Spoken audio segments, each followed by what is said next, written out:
Good evening, everyone. So, my next topic of the video, which I'm going to discuss with you, is proton pump inhibitors, which are used in the treatment of peptic ulcer disease, basically. And it is also the drug of choice in gastroesophageal reflux disease or acid peptic disease. It is a drug of choice. Now, I'm going to discuss with you proton pump inhibitors.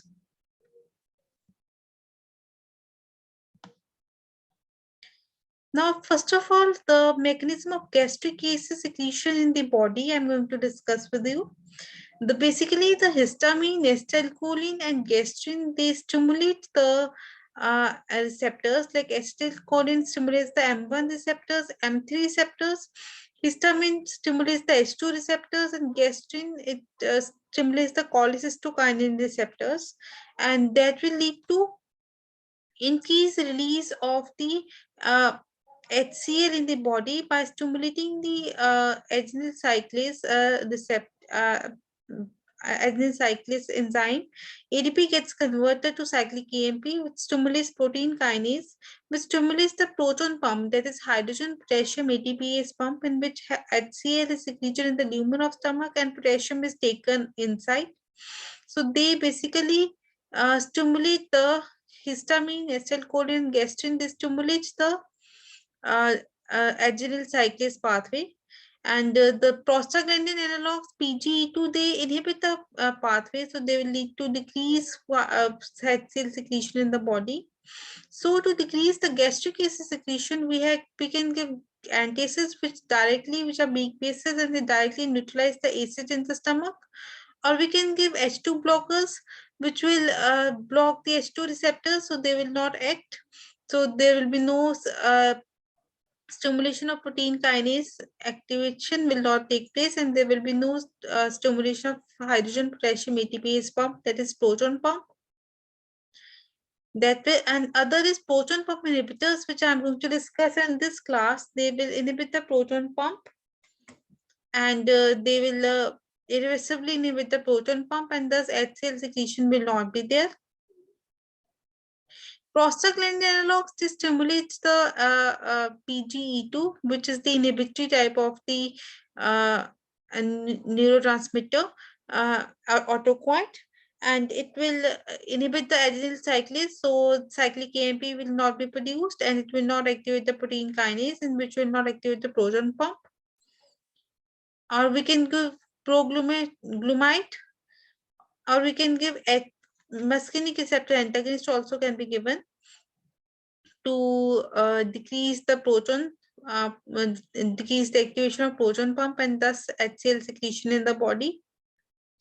This is gastrin, histamine, and acetylcholine stimulators, which are present in the parietal cell membrane, and in the lumen there is present hydrogen potassium ATPase pump. And stimulation of these receptors will lead to stimulation of hydrogen potassium ATPase pump and the release of gastric acid HCl in the lumen. The proton pumps are basically of these drugs. These end with prazole, and they are omeprazole, lansoprazole, pantoprazole, which are first generation, and rabeprazole, esomeprazole is the second generation. The name end with prazole. These are proton pump inhibitors, and they are irreversible inhibitors of the hydrogen potassium ATPase pump. They are the proton pumps, and they're the most potent suppressors of gastric acid secretion. They're the most potent drug. They suppress the gastric acid secretion, and they diminish the daily production of the acid basal, as well as stimulated by 80 to 95%. They diminish the acid secretion, daily acid secretion, effective in acid suppression regardless of other stimulating factors. These are the chemical structures of omeprazole, esomeprazole, lansoprazole, rabeprazole. These are benzimidazoles, usually present as racemic mixtures of S and R isomers. Now, these drugs, they have the same pharmacological properties, and all proton pump inhibitors have equivalent efficacy at comparable doses. Now, these drugs, they basically inhibit the irreversibly inhibit the proton pump, and these are the prodrugs. They require activation in the acidic environment. Means proton pumps inhibitors, these are taken inside, are taken by the by us orally, but they do not act locally. They act systemically. Means they reach the stomach and their acid is present. They are enterically coated, and so that they are resistant to acid of the stomach. Then they reach the intestine, which is alkaline in nature. Here the enteric coating get dissolved and these are absorbed in the blood. And from the blood, these are secreted into the canaliculus or secretory uh, epithelium of parietal cell, and then they act at the membrane of the parietal cell. They will inhibit the proton pumps, and they, after absorption to the systemic circulation, the prodrug diffuses into the parietal cells of the stomach.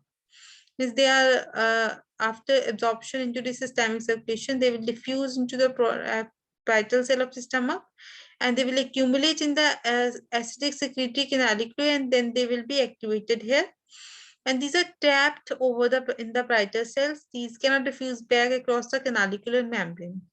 The activated form, this activated form, which is secreted inside the canalicular cell of the parietal cell of the stomach, they will be irreversibly inhibiting the pump, that is proton pump, and block the final step in acid production, that is HCl secretion will be blocked inside the gastric acid.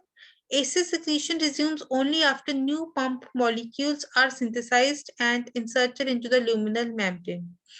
Means these are also known as hit and run drugs because they irreversibly inhibit the proton pump, and so the pump, it gets deactivated permanently for a longer period of time, basically for 24 to 48 hours. A new pump gets regenerated only after the 24 to 48 hours only, because they irreversibly inhibit the proton pump, and new pump takes 24 hours to regenerate. They have basically short half-lives, that is 0.5 to 2 hours. They are basically excreted from the body, but their effects remain for the longer duration, that is for 1 to 2 days. So these are also known as hit and run drugs. Means their action is produced and that remains for a period of 1 to 2 days, though even though they are eliminated from the body within 2 hours, their effect remains. So they are known as the hit and run drugs, and they provide a prolonged 24 to 48 hour suppression of acid secretion despite the much shorter plasma half-lives of the parent compounds.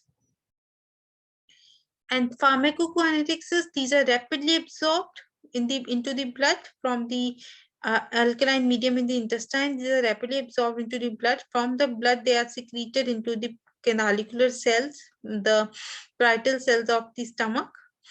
They are highly protein bound. They are extensively metabolized by cytochromes, hepatic cytochrome P2C19 and 3A4. Hepatic disease substantially reduces the clearance. Now, hepatic disease will reduce the clearance of these drugs. Ideally, should be given about 30 minutes before. These are given empty stomach before 30 minutes before meal, because concurrent administration of food may reduce the rate of absorption of proton pump inhibitors. Food may reduce the absorption of proton pump inhibitors, so these are given empty stomach or 30 minutes before meals. All pumps are not active simultaneously. Maximum suppression of acid secretion requires several doses of the proton pump. Means all pumps, they are not suppressed simultaneously, and if we have to produce the maximum effect of the acid suppression, we have to give several doses of proton pump inhibitors. And these are acid labile, means in the gastric acid, these get very easily broken down in the gastric acid. So we have to give enteric coating of capsules or tablets or granules, so that there actually means they are not absorbed in the stomach, and when they reach the alkaline medium in the small intestine, they get readily absorbed, because enteric coating gets dissolved in the alkaline medium, and then they can be absorbed into the blood circulation. So to improve the oral bioavailability, enteric coated drugs containing gelatin capsules like omeprazole, esomeprazole, lansoprazole are available. Enteric coated granules supplied as a powder for suspension like lansoprazole, enteric coated tablets, pantoprazole, rabeprazole, omeprazole, and powdered are combined with sodium bicarbonate. We can give these drugs in these forms, like these are like omeprazole is the example. Adverse effects of proton pump inhibitors is they cause nausea, abdominal pain, constipation, flatulence, diarrhea, subacute myopathy, arthralgias, means there will be pain in joints, headaches, skin rashes, and they also called hypergastриnemia, which is very much common with proton pump inhibitors, and they also called rebound hypersecretion of gastric acid upon discontinuation of therapy. Because when we discontinue the proton pumps, they can cause rebound hypersecretion of the gastric acid, and they may promote the growth of certain tumors. Plus, these are also known to cause the deficiency of calcium and vitamin B in the body, because these drugs basically act in the alkaline medium, so they hamper the absorption of acidic drugs. So and so the deficiency of calcium can lead to osteoporosis, and deficiency of vitamin B12 can lead to megaloblastic anemia, which may be caused by proton pump inhibitors. Drug interactions are that omeprazole inhibits the cytochrome 2C19, decreasing the clearance of disulfiram and phenytoin. Means they increase the half-life of disulfiram and phenytoin, and they increase the half-life of imipramine, which is the TCA, tricyclic antidepressant, tacrin, and theophylline. So these induce cytochrome 1A2 is induced, so it can lead to reduced half-life of imipramine, tacrin, and theophylline. Chronic treatment decreases the absorption of vitamin B12 as well as calcium, so they can lead to megaloblastic anemia and osteoporosis. Loss of gastric acidity affects the bioavailability of ketoconazole, ampicillin, and iron salts. Means there will be loss of gastric acidity, which will affect the bioavailability of ketoconazole, ampicillin, and iron salts. Therapeutic uses are that these are the drug of choice in the acid peptic disease of any cause, maybe it is NSAID induced or any other stress induced or any other factors. Means these promote healing of gastric and duodenal ulcers. These are drug of choice of gastric esophageal reflux disease, erosive esophagitis, and Zoringer-Addison syndrome. And these also cause the prevention of reoccurrence of NSAID-associated gastric ulcers. Proton pumps inhibitors, the doses is that omeprazole is given in 20 milligram OD, means once daily dose. Esomeprazole 20 to 40 milligram, lansoprazole 30 milligram, pantoprazole 40 milligram, rabeprazole 20 milligram, all are given once daily dose. This is the dose of the proton pump inhibitors. Thank you. That's all for proton pump inhibitors. I hope you understood this lecture. Kindly subscribe to my YouTube channel. Thank you. Happy learning. Be happy. Stay safe. Stay healthy. Thank you.